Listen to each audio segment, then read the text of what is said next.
Assalamualaikum warahmatullahi wabarakatuh. Saya dari kelompok 13 mau mempresentasikan bab Decision Support System. Sebelumnya, perkenalkan, nama saya Renata Brilian Fernanda Sugiarto sebagai moderator dan penyaji pertama. Selanjutnya ada teman saya yaitu Putri Nur Fadila sebagai penyaji kedua. Adapun 5 subbab yang akan kami bahas yaitu subbab yang pertama, konsep dasar pembuatan keputusan.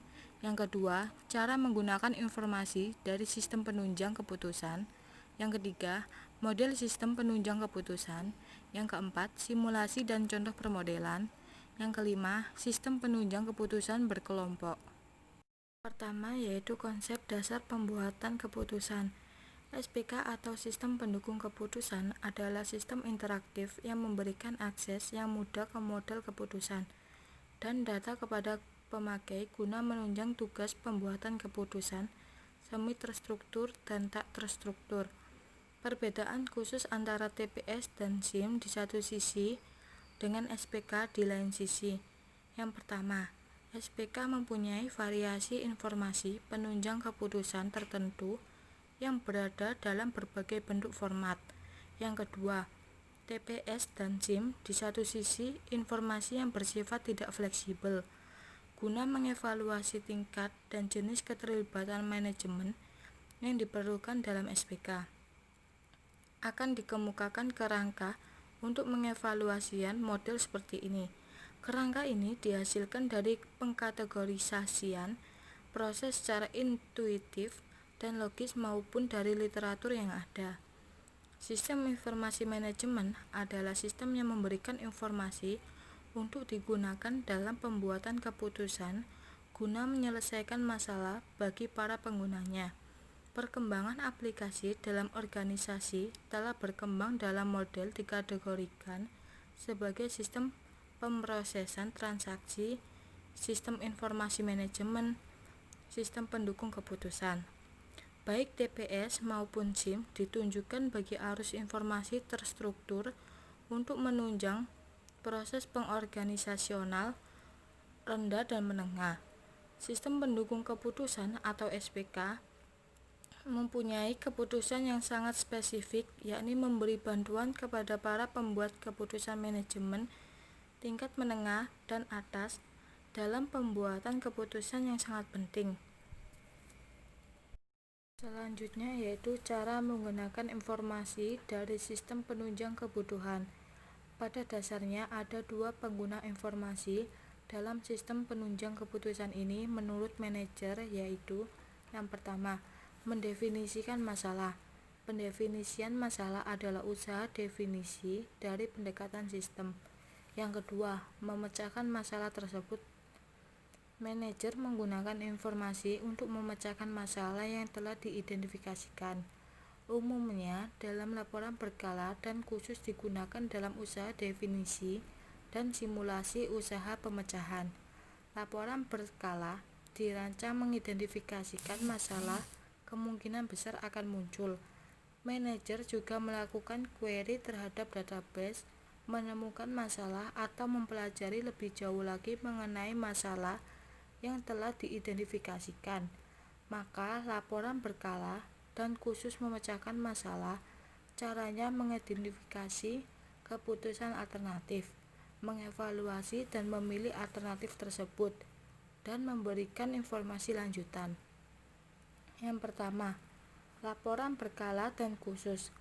Laporan berkala adalah laporan yang dibuat menurut jadwal tertentu, dan laporan khusus yaitu laporan yang dibuat ketika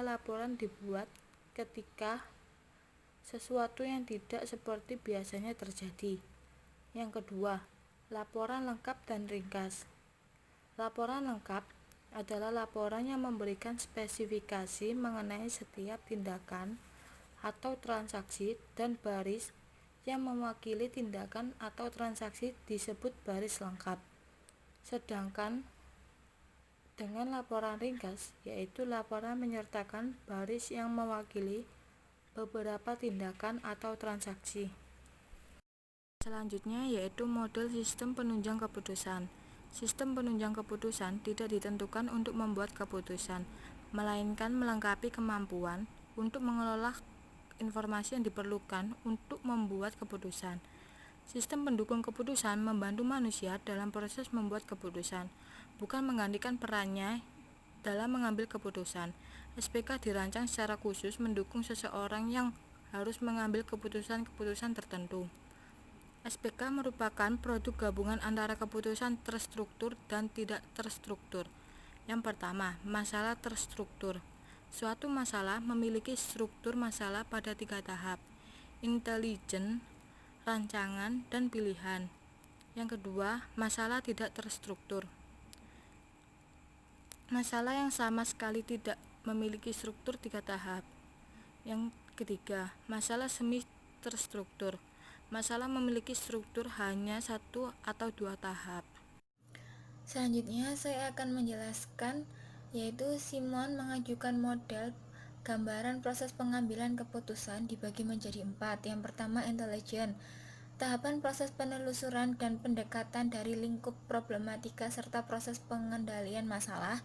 Yang kedua, desain, proses menemukan, menggambarkan, dan menganalisis alternatif tindakan yang bisa dilakukan. Ketiga, choice, proses pemilihan antara berbagai alternatif tindakan yang mungkin dijalankan. Yang keempat, implementation, hasil dari pemilihan kemudian diimplementasikan dalam proses pengambilan keputusan. Selanjutnya, simulasi dan contoh pemodelan.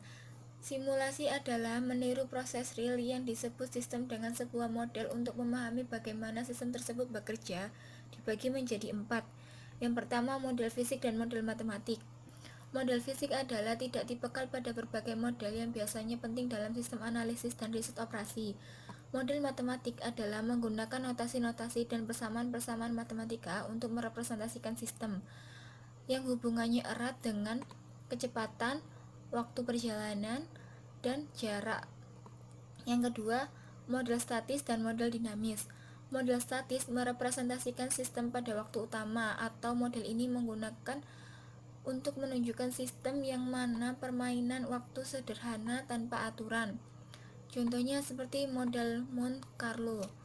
Model simulasi dinamik menunjukkan sistem-sistem yang lambat laun melampaui waktu seperti sistem konvoyer pada pabrik. Model dinamis menempatkan waktu sebagai variabel bebas, sehingga model jenis ini menggambarkan dinamika suatu sistem sebagai fungsi dari waktu, dan untuk memperoleh hasil perhitungannya dilakukan secara berulang-ulang sampai sistem tersebut error. Yang ketiga, model numertik dan model analitik. Model numertik merupakan model yang diselesaikan dengan teknik numertik yang menghasilkan solusi melalui tahapan-tahapan penghitungan iteratif. Model ini mampu memberikan solusi yang bersifat khusus pada keadaan tertentu dan mampu menyelesaikan persoalan-persoalan yang lebih kompleks. Model analitik, model yang menyelesaikan dilaksanakan dengan teknik analitis, yaitu dilakukan dengan menggunakan dedukasi teori-teori matematika, memberikan solusi langsung dan bersifat umum.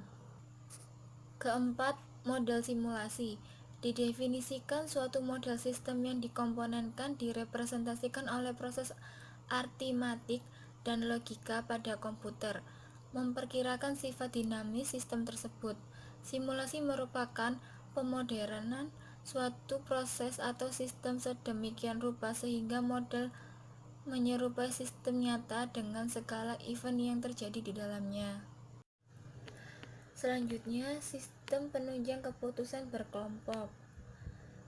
GDSS atau sistem penunjang keputusan berkelompok merupakan sistem berdasarkan komputer yang interaktif memudahkan pemecahan atas masalah yang tak terstruktur oleh beberapa pembuat keputusan kerjasama sebagai satu kelompok yang dibagi menjadi 3. Yang pertama, komponen dalam GDSS.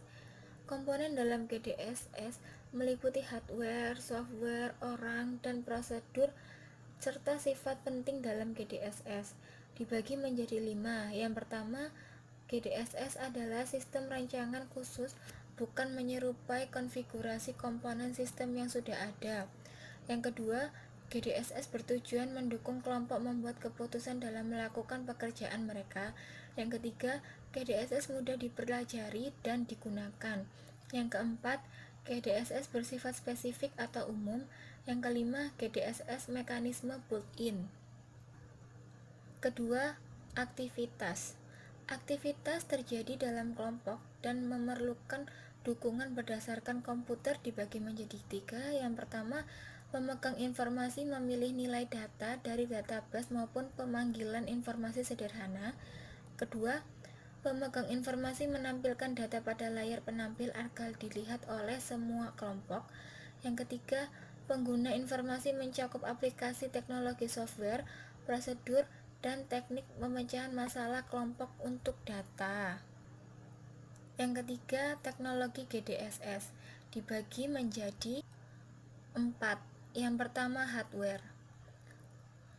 Keperluan hardware untuk sistem tersebut mencakup peralatan seperti input atau output, prosesor, jalur komunikasi peralatan dan prosesor, dan layar monitor guna menampilkan informasi kelompok.